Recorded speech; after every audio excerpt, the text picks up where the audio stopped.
వృద్ధుల్ని అంటే ఆశ్రయం పొందుతున్న వృద్ధుల్ని వాళ్ళందరినీ పలకరించడం, వాళ్ళతో కాస్త మాట్లాడి వాళ్ళతో ఇంటరాక్ట్ అవ్వడం వల్ల తెలిసింది ఏమిటంటే వాళ్ళక్కడ వాళ్ళని కొంత వాళ్ళని దూరంగా వాళ్ళకి దూరంగా ఇక్కడ ఉంటున్నా ఇక్కడ ఉన్న వాళ్ళు వాళ్ళలాగా వాళ్ళకి మంచి ఆప్యాయత పంచుతూ సమయానికి అవసరమైన ఫుడ్ అరేంజ్ చేస్తూ తర్వాత వాళ్ళకి సర్వీసెస్ ఇవన్నీ ప్రొవైడ్ చేస్తూ వాళ్ళని బాగా చూసుకుంటున్నారని చెప్పేసి చెప్పడం చేశారు. ప్రత్యక్షంగా నేను చూశాను. వృద్ధులందరిలో వాళ్ళ పక్కన వాళ్ళకి దూరంగా ఉంటున్నాం, వాళ్ళు ఏదో ఒక తెలియని తృప్తి, ఒక సంతోషం, వాళ్ళ మధ్య ఉన్నాము అన్నంత ఆదరంగా చూసినట్టుగా వాళ్ళు చెప్తుంటాం. అది కొంచెం సంతోషంగా అనిపిస్తోంది. మరి సేవనే పరమావధిగా తీసుకొని ఇంకాస్త మంచిగా వాళ్ళని చూసుకొని ఇంకా కొన్నాళ్ళు బతుకుదాం, బాగా ఉందాం ఇక్కడ అనుకునే లాంటి ఆశ కల్పించి వాళ్ళని మంచిగా చూసుకోవాల్సిందిగా అమ్మ వృద్ధాశ్రమం వాళ్ళకి నా తరఫున అభ్యర్థన. అందరినీ వాళ్ళని దూరంగా ఉన్నామని చెప్పే ఇది లేకుండా వాళ్ళని సొంత మనుషుల్లా చూస్తున్నట్టే మన ఈ రాంబాబు గారికి నా తరఫున అభినందనలు సెలవు.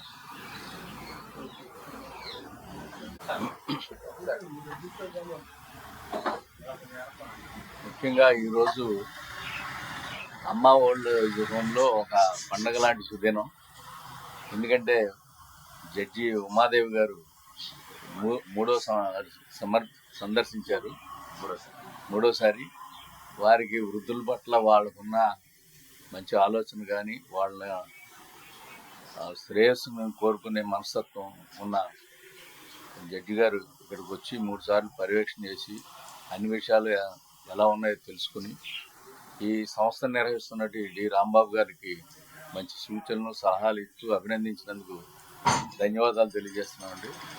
అలాగే ఈ సేవాభావం అనేది స్వతహాగా మనసులోంచి రావాలి, కానీ ఎవరో చెప్తేనో ఎక్కిస్తేనో బలవంతంగా రాదండి, స్వతహాగా రావాలి. దానికి ఒక చిన్న ఉదాహరణ చెప్తున్నా, ఒక నిమిషం. మేము హై స్కూల్లో చదువుకున్న ఓల్డ్ స్టూడెంట్ మీటింగ్ 40 ఏళ్ల తర్వాత మా ఊర్లో ఒక మీటింగ్ పెట్టారు. ఆ మీటింగ్లో 69 నుంచి 74 వరకు కొమ్ము చిక్కాలి వెస్ట్ గోదావరి. మా ఊర్లో స్టూడెంట్స్ మీటింగ్ పెట్టుకున్నాం 40 ఏళ్ల తర్వాత. ఆ స్టూడెంట్ మా టీచర్లందరినీ పిలిచి వాళ్ళని సన్మానం చేశాను, గురువుని. అందులో బాగా మాకు ఇన్స్పిరేషన్ కలిగించిన ఒక టీచర్ ఉన్నారు, తిలక్ గారు అని. ఆయన ఇప్పుడు 80 years అండి, రిటైర్ అయిపోయారు. ఆయనకి 2 పిల్లలు అమెరికాలో అబ్బాయిలు సెటిల్ అయిపోయారు, ఇండియా రామని చెప్పేశారు. ఈయన భార్య చనిపోయింది, ఈయన ఒక్కడే ఉంటున్నారు. నెలకు ₹1,00,000 వస్తుందండి పెన్షన్. ఆయన హైదరాబాద్లో అద్దెంట్లో ఉంటూ ఆయనకు కావాల్సిన ఒక 20,000 ఎంతో ఉంచుకుని మిగతా 80,000 ప్రతి నెల డొనేషన్ ఇచ్చేస్తున్నారు. ఎవరికి ఇస్తున్నారంటే స్కూల్స్కి ఏదన్నా బిల్డింగ్ కావాలన్నా, ఏదన్నా ఫండ్ తగ్గిందన్నా, స్కూల్స్, గుళ్ళు, లేదంటే ఎవరన్నా పిల్లలు చదువుకోలేని వాళ్ళు, ఫీజులు కట్టలేని వాళ్ళు ఎవరైనా ఉంటే అలాంటి వాళ్ళకి ఆయన రిటైర్ అయిన తర్వాత ఆయన జీవిత చరిత్రను డయాస్ మీద ఒకసారి చెప్పారు. అది చెప్పిన తర్వాత అక్కడ ఉన్న హెడ్ మాస్టర్ వచ్చి మా స్టూడెంట్స్ని అడిగారు, ఇక్కడ కంప్యూటర్ లేదు, సైకిల్ స్టాండ్ లేదు, పిల్లలు చాలా ఇబ్బంది పడుతున్నారు. ఆయన ఇన్స్పిరేషన్గా ఆ రోజు చిన్న అనౌన్స్మెంట్ ఇస్తే ₹5,00,000 అప్పటికప్పుడు ఒక కంప్యూటరు, ఇంకా కావాల్సిన సైకిల్, పిల్లలు సైకిల్ పెట్టుకోవడానికి పెద్ద సైకిల్ స్టాండ్ అంతా ఒక నెలలో అన్ని రెడీ చేసి పెట్టాడు. ఆ మాస్టర్ని ఇన్స్పిరేషన్గా చేసుకుని స్టూడెంట్స్ అప్పటికప్పుడు వాలంటరీగా, మనం అడగకుండా వాలంటరీగా డబ్బులు ఇచ్చేసి అప్పటికప్పుడు నేను విజయవాడలో ఆ షెడ్లన్నీ తయారు చేయించి తీసుకెళ్ళి నేనే స్వయంగా తీసుకెళ్ళి వేయించామండి. ఇలాగా కొంతమంది సమాజానికి ఇన్స్పిరేషన్గా కొంతమంది జీవితాలని తీసుకోవడం కూడా ఉపయోగపడుతుంది. ఆ చరిత్ర బయటికి తెలియాలని నేను చెప్తున్నాను. మా మాస్టర్ గారు చేసిన దానివల్ల ఆ రోజు ₹5,00,000 పైన మా వాళ్ళు, ఈ సంగతి తెలిసి US నుంచి ఒక ఆయన 2 లక్షలు పంపించి గ్రౌండ్ అంతా బురదగా ఉంటే కంకర తోలిచ్చారండి. ఆయన ఎవరో కూడా తెలియదు, అజ్ఞాత. ఈ స్కూల్లో చదువుకోలేదండి, అయినా సరే అజ్ఞాత దాత ఆయన. అలా చాలా మంది చూసి ఇన్స్పైర్ అయ్యి నాకు తెలియదు కానీ చెప్పండి. చాలా బాగా చేస్తున్నాడండి. 3 హోములు కూడా, ఇంటి దగ్గర హోము, ఇటు ఒక హోము, 3 హోములు చేస్తున్నాడు. కొత్తగా ఏఆర్ టీవీ యూట్యూబ్ ఛానల్ కూడా పెట్టారు.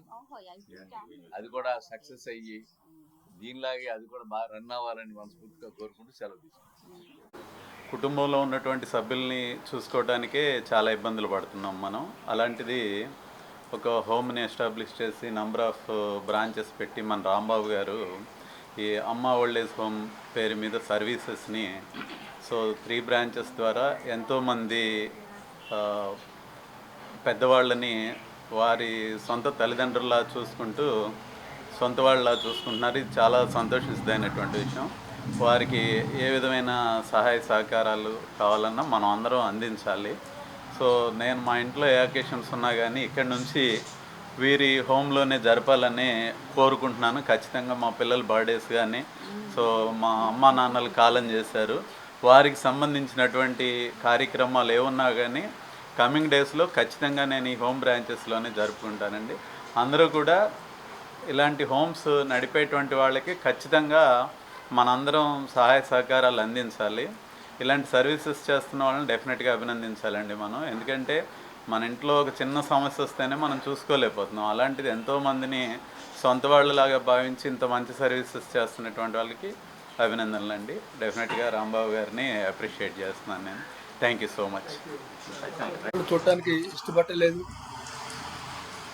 అదేవిధంగా ఆస్తులు అయితే కావాలి కానీ చూసే పరిస్థితి లేదు. ఈ పరిస్థితుల్లో వృద్ధాశ్రమాల యొక్క ఆవశ్యకత ఎంతో పెరిగింది. ఒకనొకప్పుడు ఓల్డ్ ఏజ్ హోమ్ అన్నా అనాథాశ్రమం అన్నా ఎవరికో అని చెప్పేసి ఉండేది. ఆ రోజుల్లో ఒక వ్యక్తిని మీ నాన్న ఎక్కడున్నాడు అంటే ఓల్డ్ ఏజ్ హోమా రే నీకేం తిట్టేవాళ్ళు. ఇక అంత అని అంటే పేదవాడైనా సరే తండ్రిని తల్లిని ఎంతో ఆప్యాయత చూసుకునే కాలం అది. కానీ ఈనాడు మరి పిల్లలు ఎక్కడెక్కడో ఉద్యోగాల రీత్యా వ్యాపార రీత్యా వివిధ దేశాల్లో వివిధ ప్రాంతాల్లో ఉండటం వల్ల అట్లనే మారిన జీవన పరిస్థితులు, ఆహార అలవాట్లు కానివ్వండి, లేదా అపార్ట్మెంట్ కల్చర్ కానివ్వండి, లేదా ఈ జీవన శైలిలో మార్పు వచ్చిన తర్వాత చాలామంది కుటుంబ సభ్యులు కూడాను పిల్లలు అమ్మా నాన్న కానీ అత్తమామలు కానీ చూడటానికి ఇష్టపడలేదు, భారంగా ఫీల్ అవుతున్నారు. ఈ పరిస్థితుల్లో వృద్ధాశ్రమాల యొక్క ఆవశ్యకత చాలా పెరిగింది. మన ప్రభుత్వం కూడాను 2007లో తల్లిదండ్రుల పోషణ వృద్ధుల సంక్షేమ చట్టం తీసుకొచ్చింది. ఆ చట్టంలో కూడా నిర్దేశించారు ప్రతి జిల్లాలోనూ 150 పడగలకు తక్కువ ఉండగా ప్రభుత్వమే ఒక వృద్ధాశ్రమాన్ని ఏర్పాటు చేయాలని చెప్పేసి కూడా నిర్ణయం చేశారు. అది కాకుండా మన ఏపీ స్టేట్ గవర్నమెంట్ కూడా కొన్ని నిర్ణయాలు చేశారు, గతంలో చేశారు. కానీ వీటన్నిటి కూడా అమలు చేయాల్సిన అవసరం అవుతుంది. మరి ఈ పరిస్థితుల్లో మరి ప్రభుత్వం ఏర్పాటు చేసే వృద్ధాశ్రమాలు ఇప్పుడు ప్రస్తుతం లేకపోయినా భవిష్యత్తులో ఎప్పుడు పెట్టినా ఇప్పుడు ఉన్న వృద్ధాశ్రమాలు మరి మరింత సర్వీస్ వలన మరింత ఉన్నతంగా మరి పనిచేయాలన్నా లేకపోతే మరింత ఎక్కువ సేవ చేయాలన్నా మరి కొన్ని ఫెసిలిటీస్ కల్పించాల్సిన అవసరం ఉంది ప్రభుత్వానికి. ముఖ్యంగా వాళ్ళు కొనేటువంటి ఈ ప్రొవిజన్స్ నిత్యావసర వస్తువుల్ని ప్రభుత్వమే సివిల్ సప్లై శాఖ ద్వారా ఇవ్వడం లాంటిది. అట్లనే కరెంటు బిల్లులోను ఇంటి పనుల్లోనూ రాయితీ ఇవ్వడం ఒకటి, ఇట్లాంటివి కొన్ని చేయటం ద్వారాగా వాళ్ళకు కొంత వెసులుబాటు ఉంటుంది. దాంతోపాటు ప్రజలు కూడా దాతలు కూడాను స్పందించి వారి వివాహ శుభ సందర్భంగానో లేకపోతే వాళ్ళ పిల్లలు మనవాళ్ళు మనవరాళ్ళు పుట్టిన సందర్భంగానో లేదా వాళ్ళ కుటుంబ సభ్యులు సంస్మరణార్థం కానీ చేసే వేడుకలు ఏవైనా సరే ఎక్కడో ఖర్చు పెట్టి వేలు లక్షలు ఖర్చు పెట్టే కంటే ఇట్లాంటి వృద్ధాశ్రమాల్లో వారికి కొంత మరి ఇక్కడ కార్యక్రమం చేసుకోవడం ద్వారా వారి కూడా అన్నప్రసాదాన్ని అందించడం చాలా అవసరం.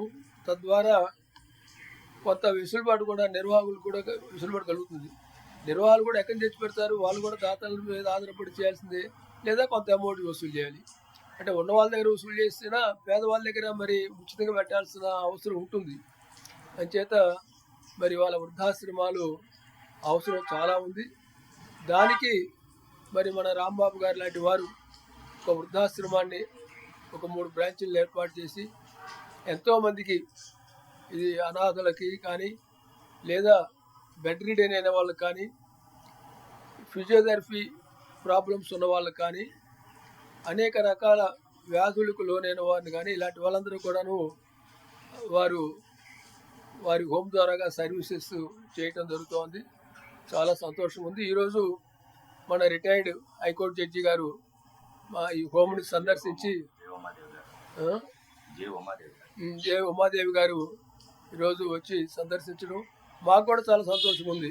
ఎందుకంటే ప్రతి హోమ్ను కూడా అధికారులు జడ్జీలు సందర్శించడము, ఆ హోమ్లు ఎలా నడుస్తున్నాయో కూడా పరిశీలించడము, ఏదైనా అవసరమైతే కొన్ని సలహాలు సూచనలు కూడా యాజమాన్యానికి తెలియజేసి మరింత సమర్థవంతంగా నడిచే పద్ధతుల్లో ఈ హోమ్లు ఉండాలని చెప్పేసి అని వారి యొక్క సలహాలు సూచనలు కూడా ఇవ్వడానికి మరి ఇటువంటి పెద్దలు కూడా రావడం చాలా సంతోషదాయకం.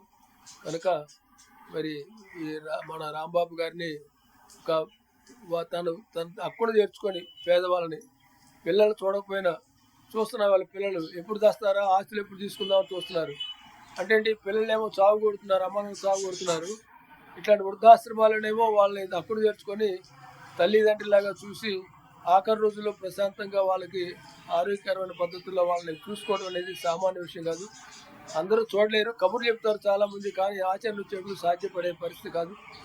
కనుక మన రాంబాబు గారికి ఈ సందర్భంగా వారికి ధన్యవాదాలు తెలుస్తూ మరింత ఉన్నతంగా ఈ హోమ్ నిర్వహించాలని చెప్పేసి ఆదర్శవంతంగా ఉండాలని, ఎక్కడ కూడా ఎటువంటి పొరపాట్లు కానీ ఎటువంటి కంప్లైంట్స్ కానీ రాకుండా చూసుకోవాల్సిన బాధ్యత రాంబాబు గారు వారి అబ్బాయి మీద ఉందని చెప్పేసి అని మేమందరం కూడా మన ఉమాదేవి గారిని మేము కానీ ఇప్పుడు వచ్చి చూసి మీకు సూచనలు ఇవ్వగలం తప్ప మేము ఇక్కడ చేసేదేం కాదు.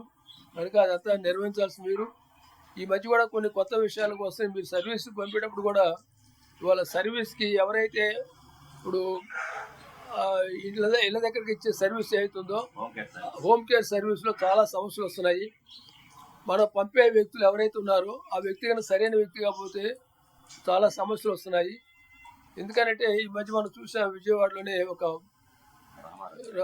మన వెటర్నరీ కాలనీలో ఎన్టీఆర్ కాలనీలో ఒక పెద్ద ఆయన మరి భార్య చనిపోయింది. తల్లి 95 ఏళ్ళ తల్లి, పిల్లలేమో ఒకరు మద్రాసు ఒకళ్ళేమో హైదరాబాద్ ఉండేవారు. కేర్ టేకర్గా వాళ్ళు పెట్టుకుంటే కొద్ది రోజులుండి ఆ తర్వాత పెద్ద ఆయన్ని చంపేసి ఆస్తిపత్రులు ఆపుకునే పరిస్థితి ఉంటుంది. అందుకని ప్రభుత్వం కూడా ఈ సర్వీస్ సెంటర్స్ ఏవైతే ఉన్నాయో ఎవరైతే హోమ్ కేర్ ఎవరైతే ఉన్నారో అలాంటి వాళ్ళ లిస్టు కూడా ప్రభుత్వం తన దగ్గర పెట్టుకుని లేదా పోలీస్ సరే వారికి ఒక ఐడెంటిటీ కార్డు లాంటిది ఇచ్చి ఎవరి దగ్గర అయితే వాళ్ళు సర్వీస్ చేయడానికి వెళ్తున్నారో అట్లాంటి వారు కూడాను ఆయా పోలీస్ స్టేషన్లో కూడా అవసరమైతే సమాచారాన్ని ఇచ్చి, అంటే ఇట్లాంటి ఇన్సిడెంట్స్ జరగకుండా జాగ్రత్తలు తీసుకోవడం. ఇప్పటికే సీనియర్స్ అంటే సైబర్ క్రైమ్ చూస్తున్నాం. సైబర్ క్రైమ్ లక్షల కోట్ల రూపాయలు పోగొట్టుకుంటున్నారు పెద్దవాళ్ళు, మరి ఎవరు పట్టించుకోవట్లేదు. అంచేత పెద్దవాళ్ళందరూ అవేర్నెస్గా ఉండాలి. ఇట్లాంటి హోమ్లు కూడా సక్రమంగా నిర్వహించడానికి కావాల్సిన అవకాశాలు తీసుకోవాలి.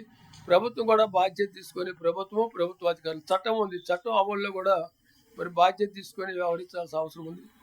కనుక ఇవన్నీ కూడాను మరి తప్పనిసరిగా ఇవన్నీ ముందుకు తీసుకెళ్లాల్సిన అవసరం ఉందని చెప్పేసి అని రాంబాబు గారికి అట్లనే మన ఉమాదేవి గారు కూడాను ఇట్లాంటి సందేశం ఇవ్వటం ద్వారా ప్రజలందరూ కూడా మరి దీన్ని అవగాహన చేసుకొని దాని ప్రకారంగా నడుచుకోవాలని చెప్పేసి కూడా తెలియజేయడం జరుగుతుంది. అందరికీ నమస్కారం, సెలవు.